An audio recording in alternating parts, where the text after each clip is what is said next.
Okay, in this chapter, we're going to have an introduction to developing managed code for SharePoint. We're going to focus on a few of the core classes that you'll be using most commonly and on some basic programming and troubleshooting techniques.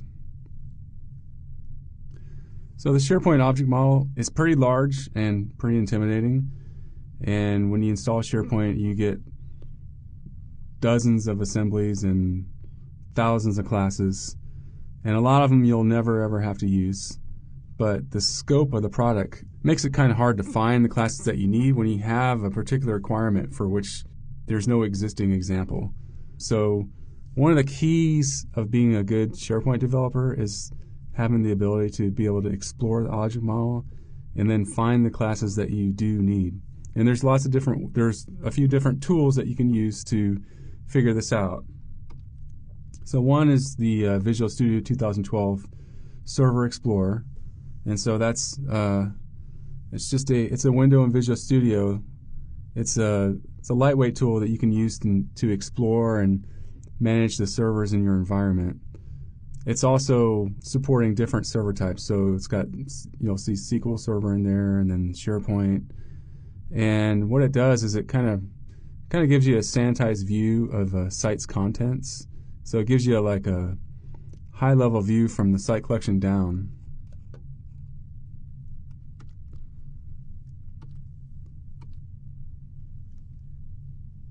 And then next will be the SharePoint Manager 2012. So this is not in Visual Studio. This is more of an alternative to the Server Explorer. This is actually that you can download from Codeplex.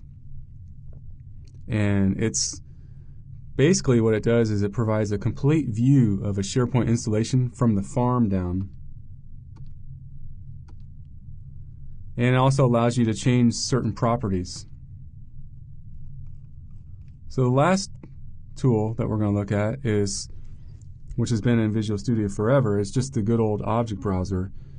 And that's just a way for you to, you can explore classes, properties, methods.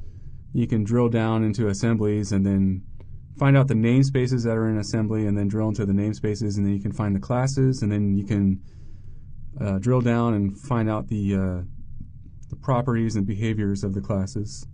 So right now, we'll go ahead and just take a look at these tools inside Visual Studio 2012.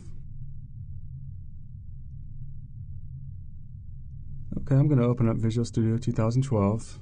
And I'm going to go ahead and create a new project.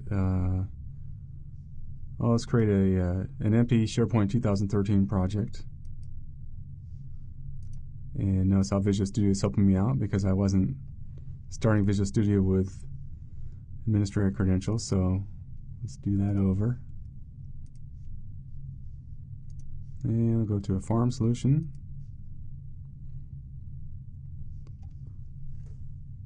And what I'm going to do now is I'm going to view the Server Explorer. So you can see here's my SharePoint connection, and this is what we designated when we opened the project. So the Server Explorer right now is going through and requesting all the information from SharePoint. So it found that there's a team site, and we can drill down and look at the contents of our team site. We can look at, let me go ahead and just go to content types. I'll just pick the first one, administrative task. I'll drill down to the fields, and there's the body field, and then I can go to the properties of, right click and go to properties. Let me close the Solution Explorer. And you can see the properties window. You can examine the properties of the body field here. So you can use these in lots of situations. For example, let's say for example the schema XML property right here. I could actually copy that, and I could use that. I could put it on the clipboard if I wanted to. Let's do a Control C on that.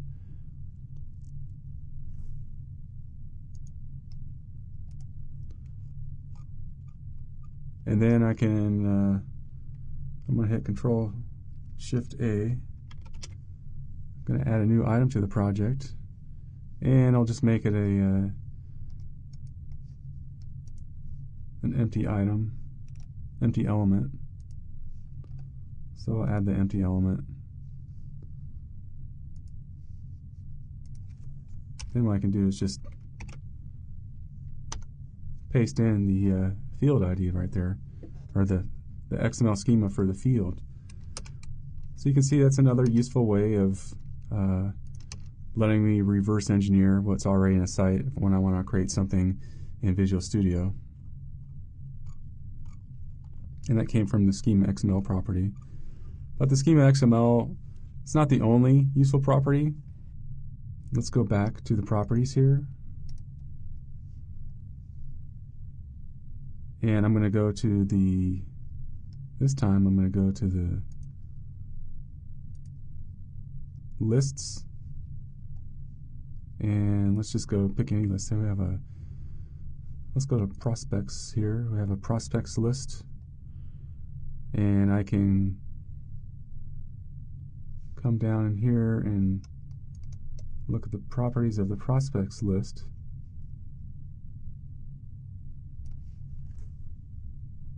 And I'm going to drill down into it. I'm actually going to go to the views, and I'm going to go to the all items view. And then here I can actually see the query. Let me see if I can bring this up on the screen through tooltip. I guess not. Let me just go ahead and copy this into editing window here. So you can see here it's just got a camel order by clause right here. That's how the all items viewed for the prospects list, that's how it's being sorted by title and then first name. So you can use that that's pretty useful if you're building your own camel query. And then also, go ahead and close this. I'll leave that there.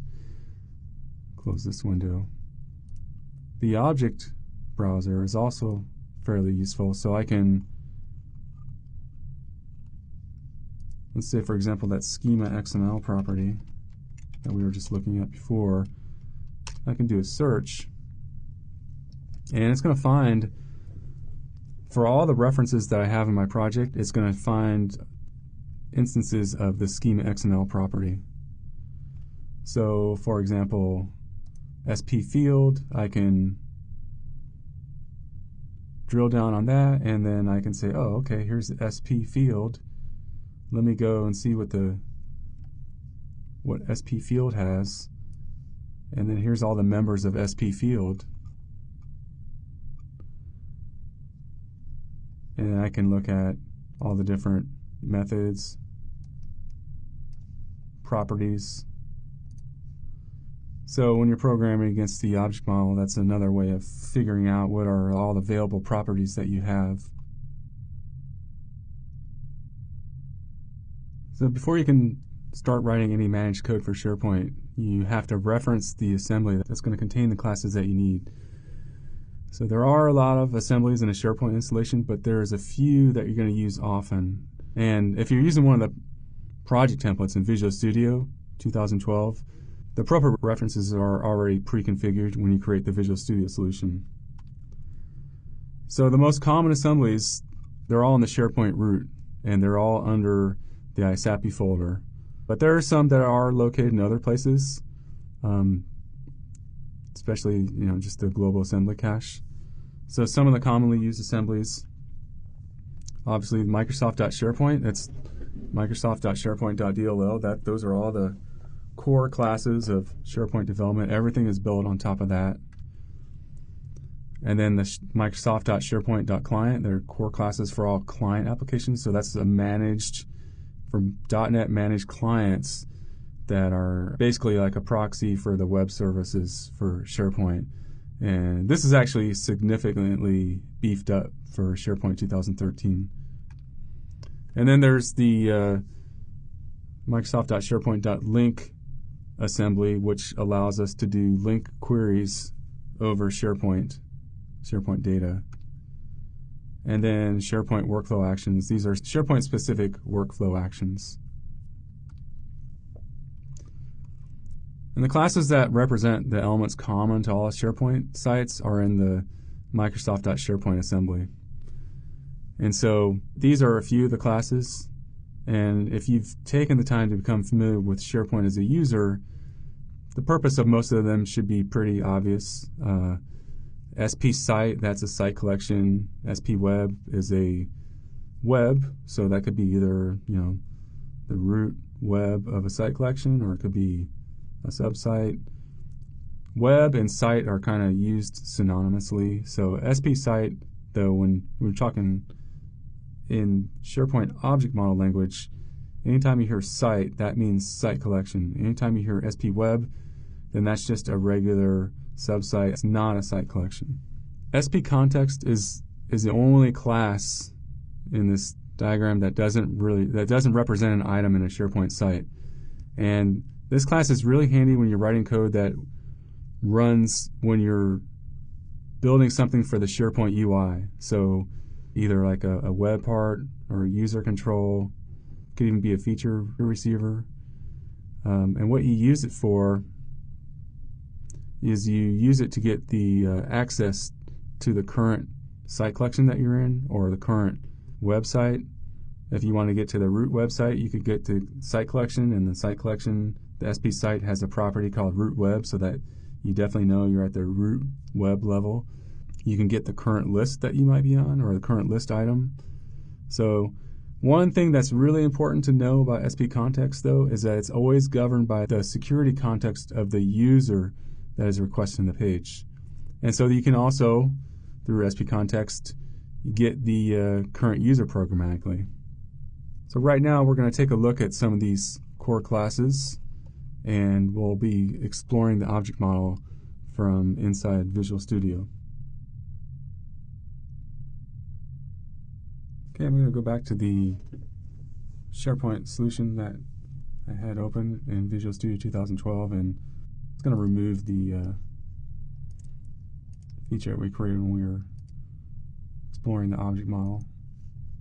Remove this element. So we got a nice clean slate now. So what we're going to do now is I'm going to add a new web part to this project. So go to add a new item. We just want a standard web part. I'm going to call it Webs and Lists, because what we're going to do is we're going to iterate through the webs and lists in our SharePoint site. So what got added here is we have 3 files here. So we have this is our web part class file right here, and then we have our elements file because we need to provision our web part file. So this is our web part file. This is what tells SharePoint to how to load up our web part. And notice it's using the replacement tokens here to put in the assembly name. It gives us the title, description of the web part. And then we're using a module to deploy that web part file, that .web part file, into this is the web part gallery. This is a URL to the web part gallery. And so it's going to show up with the property name of group, and the value is going to be custom. So we'll just leave that. We'll come back to the code.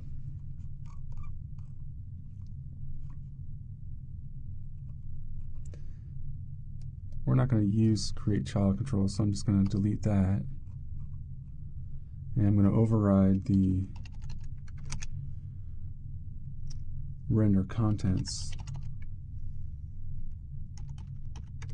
method.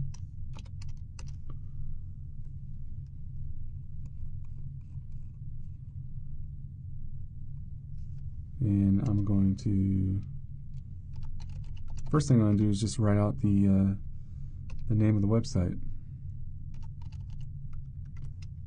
So this is just writing to the HTML stream that's going back to the browser. So I'll put in a string.format statement here.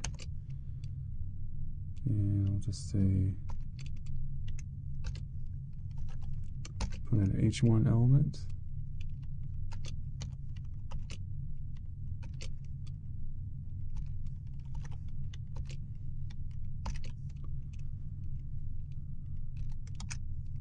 And I'm going to use my SP context object here. SP context, I need the current context. And I want the current web. And then I'm going to use the title of the website.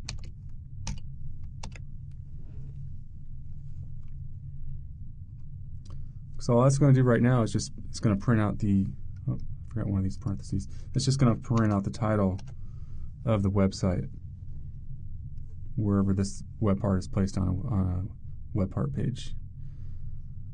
So now I'm going to go ahead and I want to write the lists out, so I'm just going to use Visual Studio to help me out here. And I'll pass in the writer and the web. SP context current .web. Okay, we don't have that method yet, but in Visual Studio I can generate a method stub for that, so that's what I'll do. Now we also want, besides writing out the lists, also want to write out the webs. So let me just go ahead and stub that method out.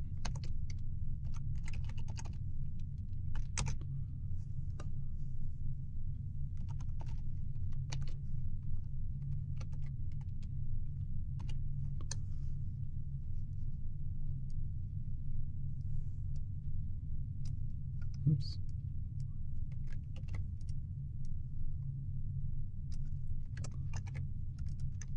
Okay, now we can stub this out. Now I'm going to get rid of this one for now. Just comment that out, because what I want to do is do a little bit of a recursion here. So I'm going to start out at the root web, then write out all the webs, and then for each web, write out its lists. So let's go to the WriteLists method. Actually, we'll start at WriteWebs. So we'll just say if web.webs. Oops. Actually,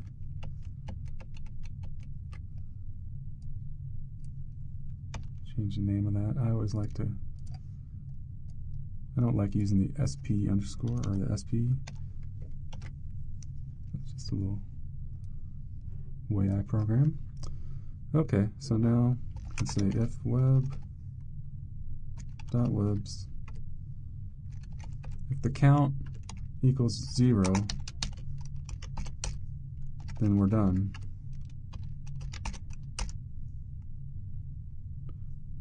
Otherwise, we'll do a for each. We'll iterate the child webs.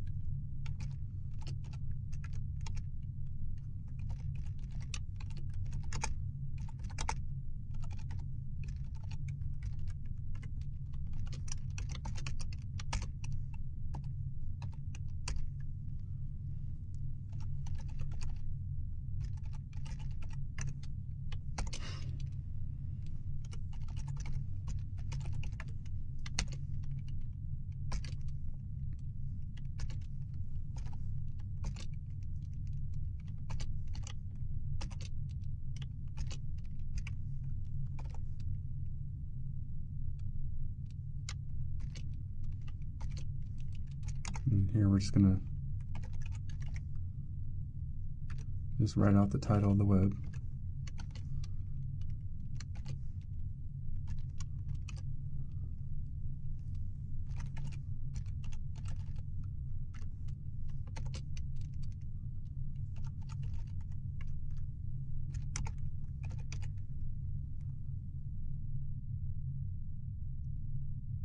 And then we'll write the webs for for this web as well.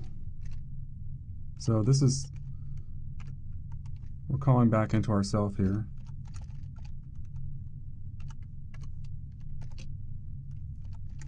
So this is a little bit of recursion.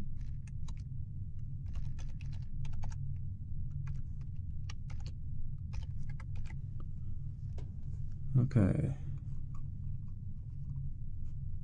So then we go back to, yeah, I suppose we can just leave that in there, that's fine. So what will happen here is we're going to write out the, we'll write out the lists first of the current web that we're in. Then we'll write the webs out for each child web, and then as we're writing the webs, we'll write all their lists out, and it'll be recursive. Okay, so now let's just make sure that this builds. So let's go to View Solution Explorer. Let's rebuild it. It works fine. So I'm going to go ahead and I'm going to F5, hit F5. It's going to deploy this. And it's going to start up my browser. Then I'm going to go to the home page of the team site and add this web part.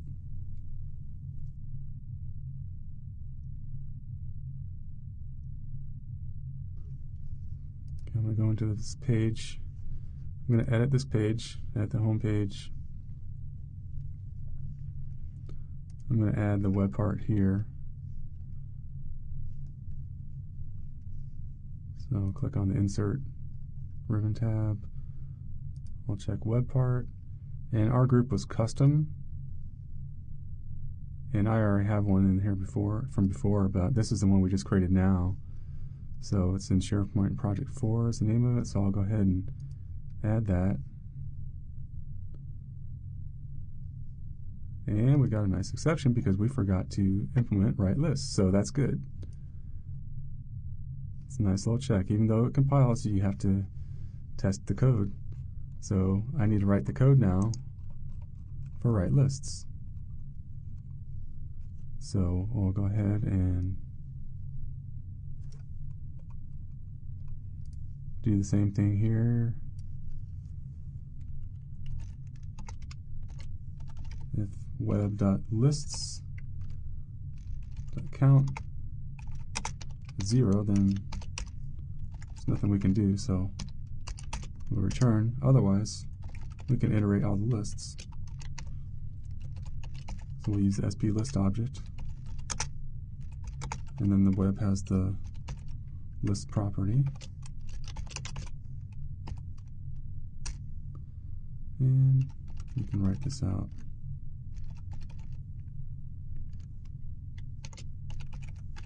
We'll use the title property of the list. And we'll put a break element in there so we can make it look decent in the UI. We add a new line for every list. Now let me go ahead and deploy this.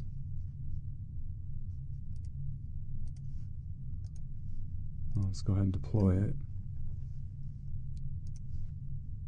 Forgot to close my parentheses.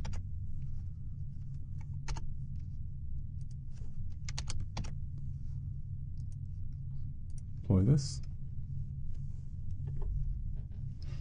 Features are activated, so it's web parts available. Let's go back to the home page of the team site.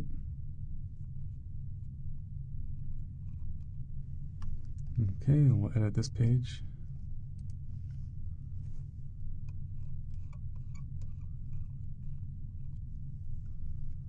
Okay, and we'll insert web part right below the site feed. So we'll go back to custom, choose SharePoint Project 4. We'll add that. Let's go ahead and save this. And here we go. Here's our team site that's using the H1 element And then here's all the lists for the team site. And then we have a sub-site. I have a sub-site here. So it iterated all the sites on my web, and my sub-site, here's all the lists in my sub-site. So this works really well, but there is there's definitely a bug in this code, which we don't see yet. It has to do with permissions. So right now, I'm logged in as an administrator. So a lot of times, as a developer, you'll be logged in as administrator just so you can. It just makes it easier for development as far as you're getting everything set up correctly, and you can run Visual Studio as administrator. But when you want to test your code, a lot of times, since SharePoint has lots of security restrictions, you want to test it as a user who doesn't have those types of administrative permissions. And actually, something else that could happen is SharePoint object model itself it's a little bit unfriendly at times. So, for example, just something as simple as iterating through the webs in a website. So iterating through all the subsites in a website. Instead of just not showing up or not being in the collection, if you didn't have permissions to one of those webs, instead of the object model just handling that and just not making it available, it will throw an exception. So you have to be prepared for things like that. And that's why you need to test your code. You have different users with different level of permissions to test it. So what I've done is, in this environment, we have a domain controller. So I've already added a user. And what I'm going to do is I'm going to go into SharePoint, and let me go into the site settings, and I'm going to go to site permissions, and I'm just going to add that user to the visitors group so they can at least get to the site, and we're going to log in as that user and then see what happens. So I'm going to go ahead and click add a user, and the username is test user. So it resolved it, it found it. Okay, so test user is now in there. So now what I'm going to do is I'm going to close my browser. And it used to be, in SharePoint 2010, you could actually go to your account name here and you would see a custom action that would allow you to sign in as a different user, and that's not available anymore. So what we're going to do to get around that is I'm just going to open up IE and run as a different user. So we'll use that account that we want, test user.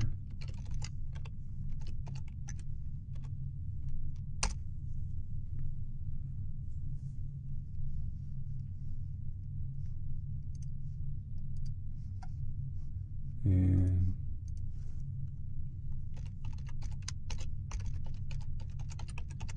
go to our site. So this is expected behavior right now because the user that we're logged in as, the test user, doesn't have access to all the lists and all the subwebs of the site.